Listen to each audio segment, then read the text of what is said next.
Psychology bits. వికాస లబ్ధి is equal to పరిపక్వత బై మానసిక వయసు ఇంటూ 100. వికాస లబ్ధి ఈజ్ ఈక్వల్ టు పరిపక్వత బై వయసు ఇంటూ 100. వికాస కృత్యాల గురించి వివరించింది ఎవరు? హిగ్ హస్ట్. వికాస కృత్యాల గురించి వివరించింది హిగ్ హస్ట్. జననపూర్వ వికాస దశలు ఎన్ని? జననపూర్వ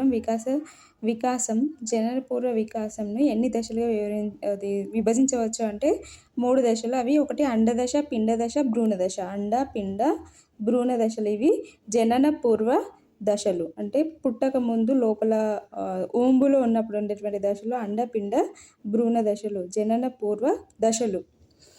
నెక్స్ట్ అండదశ కాలము గర్భం దాల్చిన దగ్గర నుండి 2 వారాల వరకు. అండదశ కాలం వచ్చేసి గర్భం దాల్చిన దగ్గర నుంచి 2 వారాల వరకు.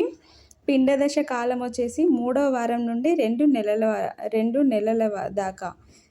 పిండదశం వచ్చేసి 3వ వారం నుండి 2 నెలల వరకు. నెక్స్ట్ జనన పూర్వ వికాస దశలో అండదశ, పిండదశతో పాటు మరొక దశ భ్రూణ దశ. జనన పూర్వ వికాస దశలో అండదశ, పిండదశతో పాటు మరొక దశ భ్రూణ దశ.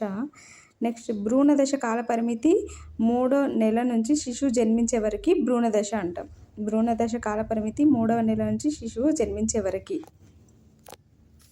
నెక్స్ట్ శైశవ దశ కాలము 3 వారాల నుండి 2 సంవత్సరాల వరకు. అంటే పుట్టినప్పటి నుంచి శైశవ దశ కాలం ఎప్పటి నుంచి ఎప్పటి వరకు అంటే శిశువు పుట్టినప్పటి నుంచి 3